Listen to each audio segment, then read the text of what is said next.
This is the American Red Cross Virtual Call Center Call Agent Training. Welcome to the Virtual Call Center. We are thrilled to have you on the team. This video is designed to provide you with a high-level overview of the Virtual Call Center. It's designed to provide you with training on your roles and responsibilities, provide you with logistics of your assignment, and detail the steps getting you ready to take calls. What is the Virtual Call Center? First thing is, it's virtual. This is not a physical deployment to the operation. This is you working from your home, your office, or even the local Red Cross chapter building. This is a call center. There are calls coming in, and our job is to handle those calls. It's a committed team of volunteers all over the country using a handful of technologies and web pages that will provide our clients with the right information at the right time, enabling them to make the best decisions possible. In the past, our call centers have been physical, where you've gone to the operation. This has been an extremely costly piece to our operations. By going virtual, what this is doing is saving the operation money, allowing us to get more client-facing dollars out into the communities. It also enables us to leverage and use a whole new set and larger set of volunteers because you can be virtual. Over a 2-week call center activation, there's a very good chance that we will have anywhere from 50 to 100 volunteers engaged with the call center all over the United States. How do I know if I'm a good fit for the call center? Well, first of all, you want to help people affected by disasters. You like talking to people over the phone. You're decent with computers. You know how to navigate around a keyboard and different web pages and how to do Google searches. You also can commit to a minimum of 3 4-hour shifts per week over a 2-week period. More time is allowed and encouraged, but that is our baseline minimum. And for the call center, you don't need any prior Red Cross experience or even casework or even call center experience. You can start from scratch. What tools are you going to be using? Well, first you're going to need a piece of paper and a pen or pencil. You'll need a phone, and that's a cell phone, a landline, or a desk phone. You're going to need a computer with power. You're going to need internet. Those are the core things that you're going to have at your fingertips. From there, let's look at some of the other things. We have Transcera, which is the phone system that passes the call center calls to your phone. We also have a call log, which is where you're going to capture all of the calls that come in, capture client information. We also have a shelter map. We have a wiki. We have a casework appointment tool. And last but not least, your brain. Here's a call flow map for the call center. On the left-hand side, we see that we have a call center number. We have chapter phone numbers in the area, and all those numbers get pointed to Transcera. Transcera then punches the call to you and our team of agents. Our agents then will use both an appointment scheduling tool as well as the SharePoint site to capture calls. Now, how do you know who your chain of command is? Well, you're going to be reporting to a supervisor, who then reports to a manager, who then reports to the AD, Assistant Director of Recovery. But also here is our friend, the call center liaison, who is someone who is physically deployed to the operation, and their job is to make sure that you have the most accurate and up-to-date information at your fingertips. They will be populating the resource wiki, which you will use to find real-time, up-to-date intel from the operation. The appointment scheduling tool will be used by caseworkers in recovery centers in order to serve our clients. The DRO SharePoint site will be used by health and mental health, feeding, bulk distribution, sheltering, fundraising, in-kind, government liaisons. This really is focused on follow-up and action. There will be volunteers on the operation who will be following up with urgent and critical cases that we create. I should say records. This is not CAS. This is not the client assistance system. It's a little bit different. It will incorporate and connect to CAS, but this is really our way of capturing those calls and then figuring out which things, which calls, which clients will require a case being opened. We also have a virtual social media team that will be entering entries into the SharePoint site in case they come across something on Facebook, Twitter, one of our Red Cross web pages, anything like that. What kinds of calls are going to come in? Types of calls change throughout the course of the disaster. We often start with response calls and then transition to recovery calls after about 4 or 5 days, depending on the type of disaster. People who call in will need immediate assistance, shelter, food, clothing, relief for cleanup supplies. They're going to need medium and long-term assistance, casework. People are going to want to donate supplies. They're going to want to volunteer. They want to donate money. You may have partner agencies, governments, or even media calling in and requesting information or trying to connect with someone on the operation. You're going to have people who are looking for friends, family, or loved ones. There are people who are looking for other resources that the Red Cross does not provide. They may say, I need help getting to my job. That's a very common call that comes in. So that's transportation. We don't provide assistance with that. However, we can connect them through the wiki and our resource guide. We can connect them to organizations that do help with that. Some of these people may not speak English. Logistics and expectations. So we talked about how you can be a call agent from anywhere. We ask for a minimum of a 4-hour shift, 3 days per week, for 2 weeks. If you can't do that, then maybe this isn't the right virtual deployment for you, but we may be able to work with you. We operate 7 days a week from 8 a.m. local time to 10 p.m. local time. If you commit to a shift, we expect you to work that shift, and it is always okay to work more than your scheduled shift. Here's some smart tips that we've developed over time. Make sure you have some water close by. Your mouth will get dry, you're talking and talking and talking. Always good to have water. Keep pen and paper next to you. Wear comfortable clothing. Take deep breaths. Take breaks. Wear a headset even, so both of your hands can be free to type or write. Pick a quiet place to work. Be aware of doorbells, dogs barking, sirens, etc. Talk to your supervisors. They are there to help you think through problems, discuss ways to improve your performance. You can give them feedback. They are your lifeline and your best friends on this operation. If you hear about Red Cross issues from clients, the Red Cross isn't serving people, we're not doing something well, there's an issue in a community, pass these to your supervisor right away, because we want to run these down, ground it, and then see if it's true, and if it is true, how we can fix it. If it's not true, we may want to do some proactive messaging out into the community. We also want to capture feedback and ways we can improve the call center. Let's talk about Transcera, the phone system. I talked and said that Transcera routes call center calls to your phone. You're going to go to that link, https://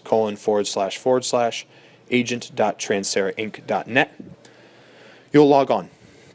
It's almost always your first name dot last name, all lowercase.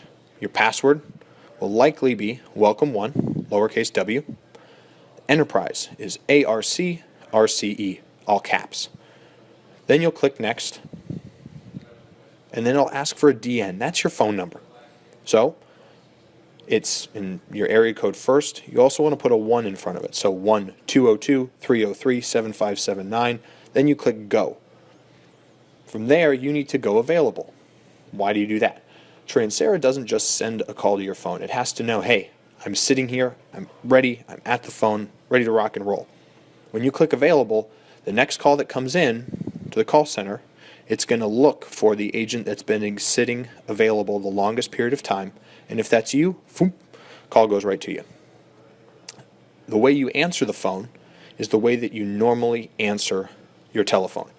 If you've got an iPhone, you slide the bar to the right. If you have a flip phone, you may press the green button. If you have a house phone, you just pick it up. That's all you do. When you hang up, you're going to go into a wrap-up state where you tell Transcera, what kind of call was that?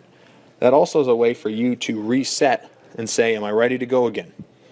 Remember, you can only get a call if you're available. The statuses are idle, available, reserved, connected, and wrap-up. Let's show you Transcera real quick. So I'm going to go to https://agent.transcerainc.net. Hit enter. You'll click launch and put in your username. Put in your password. And then your enterprise, remember, ARCRCE. Then you click next. It's going to ask for your DN. Remember, I do 1 in front of the number, and then I put in the number. Your team will be whatever team you have here. We have different teams, so you don't need to worry about that. Then you click Go. Now, let's see what I've got here. Let me expand this a little bit. This is where we log out. I'll do that at the end of my shift. In order to log out, I have to be idle. This is my name. This is my phone number. It tells me how long I've been in a state. So I've been logged on for 17 seconds. I've also been idle for that amount of time. I can also say why I'm idle. I normally just kind of leave it as break. But then when I'm ready, I go available. So what I'm going to do is, because I am in I'll show you how to log out. So I'm going to go to idle. I have multiple teams here because of what I have to do. I'm going to come back in, show you how easy that is. I'm going to change my team to a training environment just so that I don't get any live calls here. There we go. I'm going to go available. So let me call our test number real quick. And what I'm going to do, I need to pull up a couple different things here. Multitask for a second. I'm going to put in, go into Skype so I can place this call. I'm going to put in a test call, and let's watch what Transera does. Take a look. If I'm available. When the call comes through, it will then say connected. Connected means you're talking to a person on the other end of the phone. You can transfer a call, or even consult, or conference someone. That's where you have to put in a new DN number. So you see there where it says DN, I can click, and I have to put in a 1 in front of the number, but you have to also put in the 10-digit number. So here I'll put in 1, the area code, and then the number. I can click on consult, meaning maybe I need to consult with an expert, check in with my supervisor. I can transfer to a target. I can even put the call on hold. The other button I can click is end. I can just end the call. You can also click on queue, which is right above that, if you needed to transfer it to another team. But here I've clicked on consult. So I'm consulting. It tells me how long I'm consulting. I could even conference. That's where I would bring in the consultee and the consulter. So I basically have 3 people together on a conference. I can go back to just my original call. Here I put it on hold. And then I can resume the call. And to end, I just click the red line through the phone. It then moves me automatically into wrap-up. I can pick a wrap-up code. If I want to take another call, I have to select a wrap-up code. And then I immediately go back to available, because we get so many calls, I've got to be ready to go. If I'm not ready, I could click on my idle state and say, I need to do something. Maybe I'm calling someone back. If I need to place an outbound call, which is important because it masks my phone number, then I put in the 1, the area code, the number, then I click. It's out dial reserving. So it will call my phone. I will answer my phone. My phone will ring. Once I answer my phone, it will connect. I'll keep hearing my phone ring because now it's finding the person I called. I can end it. I'm in wrap-up. I'll pick another wrap-up code. I'm available. When I'm available, I can't log out because a call could be coming to me. You see there I clicked on the graph. These are statistics. It shows me what I'm doing and how I'm doing. Really cool feature of idle, available, reserve, talk, hold, wrap-up, and not responding. It tells me how many calls I've handled, how long I'm doing in each state, how long each call is taking, how many consults I've had. Really detailed statistics. I can also see my team statistics up here. That shows me how many different people on my team have been doing different things, and I can also see the queue. The queue is our DRO queue. That's our Disaster Relief Operation Call Center queue. So really detailed stuff there. I can even look at a help file or change my password. But in this case, I'm going to go back to idle. End of shift. I'm ready to be done for the day, and I'm going to click log out. Now we are preparing, setting up the system. I'm doing my thing. Bump, bump, bump, bump, bump, bump, bump. Recording. Starting in 3, 2, 1, now. Our next tool is SharePoint. SharePoint is what we use as our call log as well as our resource wiki. In order to get into SharePoint, you have to have a redcross.org email to log in. If you don't have one, we will provide you with one. You need to go to https://sp.redcross.org/sites/hs/call center. Here you will see your call log and your resource wiki. Let's take a look.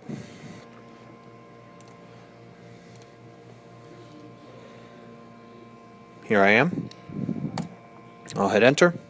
It'll prompt me for my login. This is my Red Cross email and password. And here I am. So the first thing I want is the call log.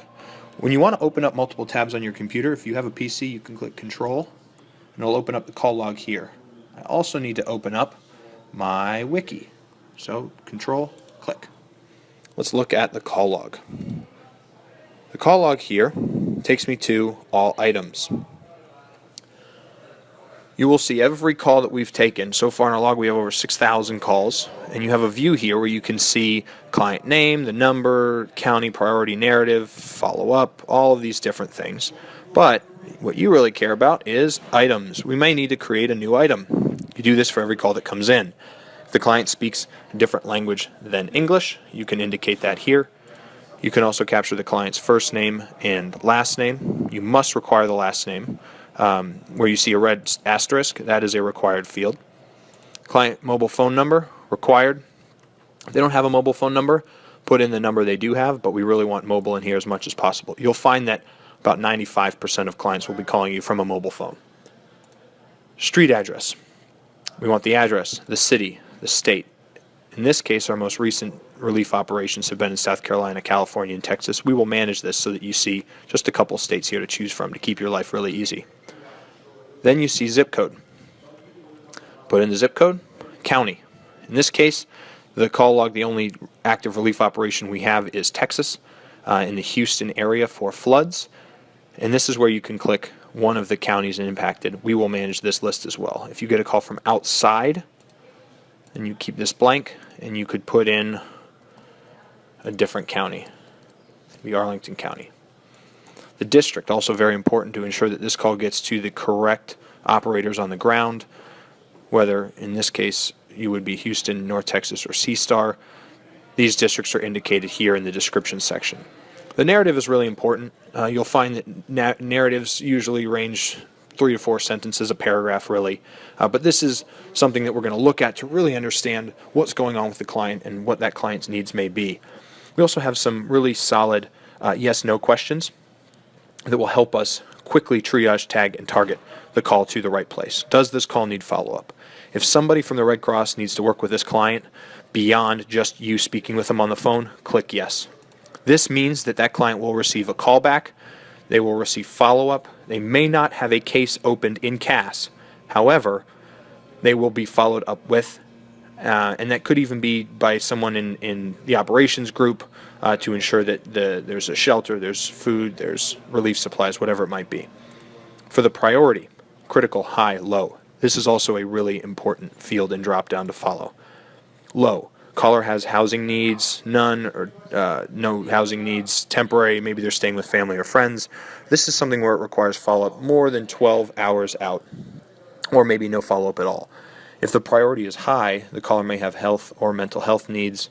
It's probably not an urgent call, urgent in terms of the health or mental health needs, and they may be a vulnerable client, and they may have permanent housing needs. So this is something where you really have follow-up in 12 to 24 hours. Critical is urgent. Urgent health or mental health need, multiple vulnerabilities, requires follow-up within 2 hours. We have people who receive automatic alerts on each operation who will take the critical calls and move on them immediately. So be very careful about when you mark critical, but know that if you've marked something as critical, somebody will be putting eyes on it right away. Your name, please. First and last name, so we know who's captured the call. Functional access need. Yes or no. That, does the person have some kind of a disability. That might be one way you could interpret this question. Are they in a wheelchair? Yes or no. Health services. Yes or no. You can ask someone if they have any health needs. You can ask them if they have any functional or access needs. We don't ask if someone has any mental health needs. If a caller is very stressed, if they sound distraught, if they sound like they could be in a place where they might do harm to themselves or others, that is a mental health yes. Some people may actually say, I'd like to speak with someone, I'm really upset. If someone has lost a loved one, lost a pet, they will very likely need mental health support. Casework and recovery planning. Does the person need help out into the future? Are they going to need to speak with a caseworker, build a recovery plan? If so, mark yes.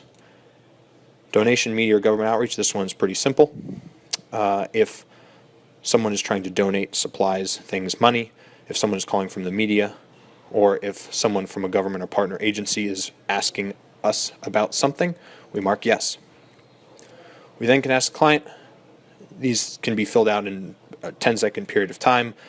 Then we can ask the client, is your home livable? Yes, no, they're unsure, or not applicable. Maybe not applicable would be somebody who is media or government outreach.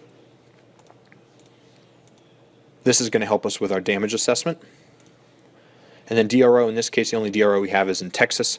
There could be 2, 3, 4, 5 DRs listed here, but this way we can help understand which operation this needs to go to. When you're done, you click Save, and your call will be populated in this log. Let's take a look at the wiki. So some active operations we've had. Let's go to the Texas floods. So you will see here important information ready at your fingertips. Phone numbers, contact information, web pages, whatever it is, it will be on this wiki, and this really is your handbook, this is your Bible for moving forward and helping support our clients. So we have a resource guide. In this case, we have shelter updates. Our default shelter go-to is going to be somewhere here. Google Crisis Map, we call it. I've clicked on it. I didn't hit Control, so I'm not going to get a new pop-up, but I'll hit the back arrow in a second. The Google Crisis Map pulls up all active Red Cross shelters from our national shelter system. You can zoom in, which is really cool. You can see weather patterns and what's coming, and a client may give you an address. You could punch in an address. Let me just do the client. We got their address, and they live in Conroe, Texas. And here we go. The map will zoom in here, and anytime you see a dot, that's a shelter. We don't have shelter phone numbers, so clients can't contact shelters, but when you click on it, you'll see a circle. It'll tell you the address, and you also have capacity and current residents. This is generally not the most accurate number in the world. If we see a shelter on this map, it is a 99% safe assumption to send a client to that shelter. When the shelter closes or is no longer open for business, this shelter will disappear from this map. So that's our Google Crisis Map. If you have a wheel on a mouse on your computer, you can scroll and zoom in and out. So we see here, a lot more weather coming to Houston. Let me go back to my wiki. So I click the back arrow. I've got a whole bunch of maps, and this wiki will change every time you look at it. What we encourage you to do is each time you're done with a call, I always refresh the wiki because there could be new information. It's really easy to do. Just get in the habit of it. New call comes in, refresh the wiki. And part of the reason why we ask for at least a 4-hour shift is over a course of 4 hours, you get really used to this information. If you were just working 10 or 15 minutes, this is a lot of information to look at. But when you've looked at this for 1 or 2 shifts, you get pretty good at knowing exactly what's where. And information doesn't change 20 times a day. It may only change once or twice a day, but still good to refresh after every call. So that's our SharePoint site. Pretty easy, pretty simple, but again, you have to have a Red Cross login, and if you don't have one, we will provide you with one. So let's go back to our presentation here. A script. Oh, this is a good one. Script may change from operation to operation, so always check with your supervisors and check on the wiki for any changes to the script, but here's our standard one. You're going to need to capture the name, the number, and the address on a piece of paper. In case something happens with your computer, you can always get back to the client, and those can be a lot of things to remember. So that's why I always have paper and pen right next to me. So call comes in, I say, American Red Cross, my name is Luke. Can I please have your first and last name?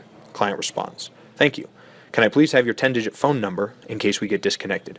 This way you get the client's area code, And you do get their number in case you're disconnected.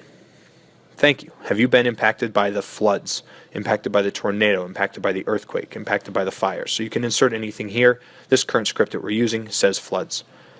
If no, how can I help you? The client will respond. We're only capturing, in this case, if they haven't been impacted, we would only capture in the SharePoint log if the caller was from a government agency, partner agency, donor, interested volunteer. If a client just said, "Oh, I'm just looking for a shelter and driving down the road, may need to stay for the night," then in that case you'll provide them with the shelter information. No need to capture into the wiki. If yes, can I please have your address, including county? Client will respond and you say thank you.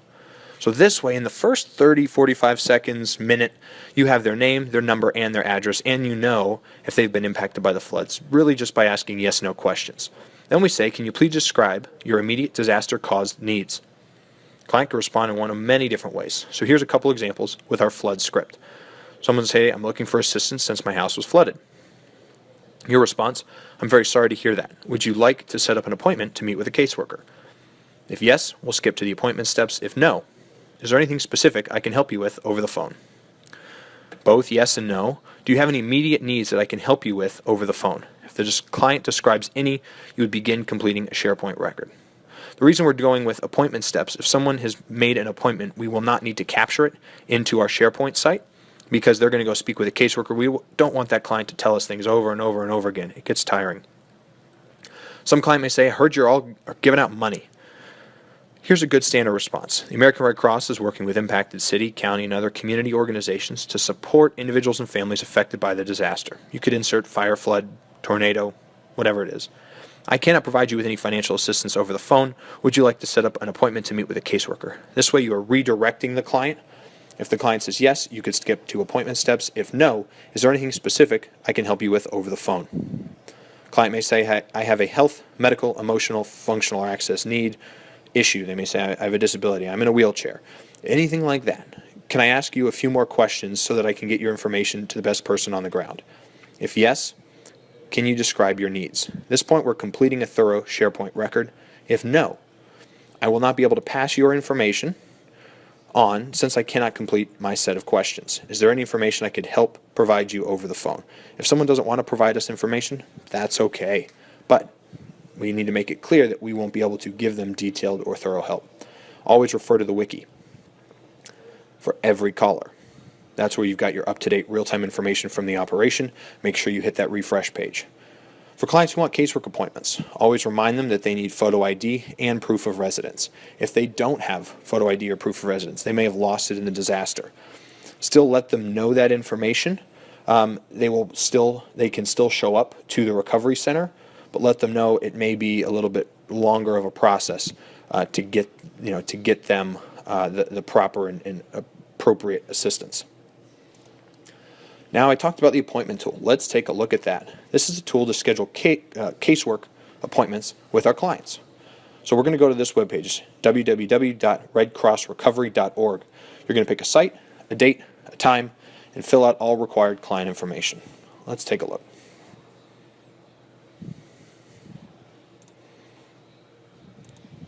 I'll open up a new tab here. We'll get used to having a lot of tabs open.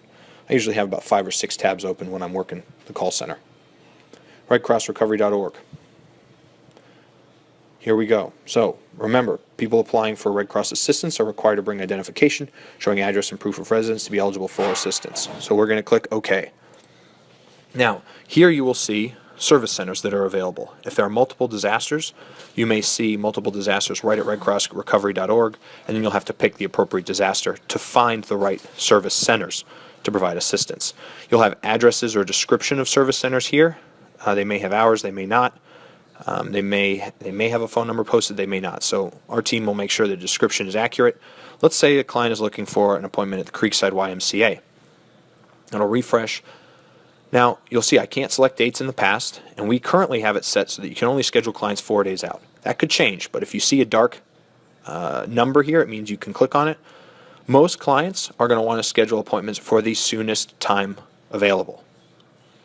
Remember how we had the Google Crisis Map open? It's always good to have Google Maps open to help direct clients to certain areas. The way that we can help a client find the closest area, see how I click on the label here, it takes me back. When you hover over, we have under the description section, you see where the Recovery Service Center is Northwest Houston, Creekside YMCA is the Woodlands, Community of Faith is Northwest Harris County, New Light Church is Greens Parkway. Those are general areas and neighborhoods. Most clients will know where those things are and which one might be the closest to them. So let's go back to the Creekside YMCA. For today, the 24th of April 2016, these are all of the appointments that are available. These appointments are done in the local time, so in this case for Texas, that's Central Time. And I could schedule an appointment as early as 2:30. That's 15 minutes from now. The client may not be able to get there that quickly, but let's just say I can do that. So you can schedule appointments every 15 minutes. Appointments are 1 hour long, and I could put in the client information. So John Smith, it's not your information, it's the client's. Then if John has an email, he could be john.smith@gmail.com. Mobile phone number. Address. So name, mobile phone number, and address are required. No need to put in comments here. When you click continue, I'll just put an address, 123 Main Street. I'll do Houston, Texas. Just put in a blank thing here, and I'll put in a dummy number. So, confirming the information, services. They're basically getting a 60-minute appointment at Creekside YMCA. There's the date and time. Here's the client's information.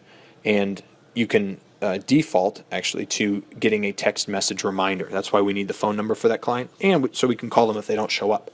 But this way, a client will receive a text message. It could be configurable, but the default is you will receive a text message prior to your appointment as a reminder. So for here, you could book the appointment. I'm not going to do that. If you screwed up and you need to go back, you can click on any one of these things here and go back. This is our booking system. We have a team on the ground that is looking at all of the booking appointments in one consolidated portal, but your job really is to do the booking for the client. And you could also tell a client you can book yourself for an appointment, or tell your friends or family or community members to book an appointment at redcrossrecovery.org.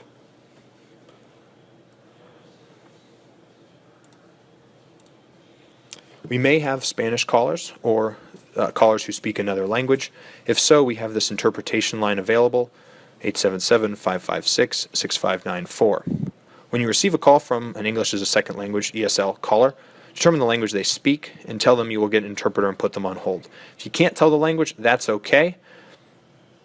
You would press 2 for other languages. Pretty easy for most of us to understand if the caller is speaking Spanish or not, even if you do not speak Spanish. You can call the number through Transera. Remember how we talked about adding that consult or that conference? You can consult, and then 877-556-6594. You enter your PIN, which is 102279, and press pound. You'll press 1 for Spanish, 2 for other languages. You will then be asked your first name and last name to be connected with an interpreter. Then you will merge the calls. That's where you conference. First you were consulting, now you conference the two calls and proceed with your normal process. The interpreter, you could say, my name is Luke, I'm calling with the Red Cross, and I have someone on the line who does not speak English. The interpreter will introduce themselves, and anything you say at that point, the interpreter will interpret. The interpreter will also say back to you exactly what the caller said. Next steps. We've gone through a bit here, but the next steps are pretty simple and straightforward to get you working the call center. First, ensure that you're comfortable with what was presented in this video. Ensure that you're comfortable with the material presented in the PowerPoint training slide deck that was emailed to you. Next, email Chris McGrath, who's one of our call center coordinators, christopher.mcgrath2@redcross.org, letting him know that you have completed this online training and that you've completed the PowerPoint training. Chris will give you your Transera login and your SharePoint login. If you have a redcross.org email already, you can log into SharePoint immediately. When you log into Transera, remember that when you go available, you will be in the live environment. So when you go available, you may receive a client call. So I'd always have pen and paper down. In a worst case scenario, you've captured it. Be ready to go before going available. If you're confused, you can watch this training, go back to the Transera section, and see exactly how it's going to look. But remember, when a call comes in, you answer your phone. just like you always do. Nothing different about it. So, you're going to get your Transera login and your SharePoint login from Chris. Step 5, Chris will connect you with your call center supervisor. Your supervisor will reach out to you and assign you shift times as well as answering any last-minute questions that you may have. From that point on, you will be ready to take calls. What can you do after this deployment? We hope you have a really good, positive, strong experience and you're able to help a lot of our callers. We have some agents who will handle 30 calls in an hour. That is a lot of client help that you can provide. But we want you to send us your feedback, good, bad, ugly. Please email or call your supervisor after the deployment to discuss what worked well for you. And you can talk with them during the deployment, but especially after, we want you to take some time to think about it and how we can improve. We want to know what worked well, what didn't go well, what you would do differently, ideas for how we can improve our call center. We would love to hear from you. You could become a dispatcher. Disaster dispatch is something we do 24/7, 365. The only difference between being a DRO, disaster relief operation call agent, and a dispatcher is that dispatchers handle our disaster action team, DAT, fire calls. But they handle our DRO calls just like you, just like we all are doing today. National Dispatch operates 24/7, 365, so there is always a need for volunteers. What are the requirements for National Dispatch? It's even less than a DRO operation, but you've got to do it over a longer period of time. We require 1 2-hour shift each week for a period of 3 months. It doesn't have to be the same shift, but it's easier for you maybe, or easier on the scheduling front if it is the same period of time. You can get used to it. Like a DRO call center, you are more than welcome to do more. If you're interested, send an email to nationaldispatch@redcross.org with your availability. We will get you trained and ready to go. Thank you so much for attending this training. Feel free to watch this video over and over. It gives you all the tips that you need and some of the intricate things. We also have the PowerPoint slide deck accompaniment that will be emailed to you as part of your disaster relief operation assignment. And remember that you have your supervisors to work with to guide you the entire way through this process. Thank you very much.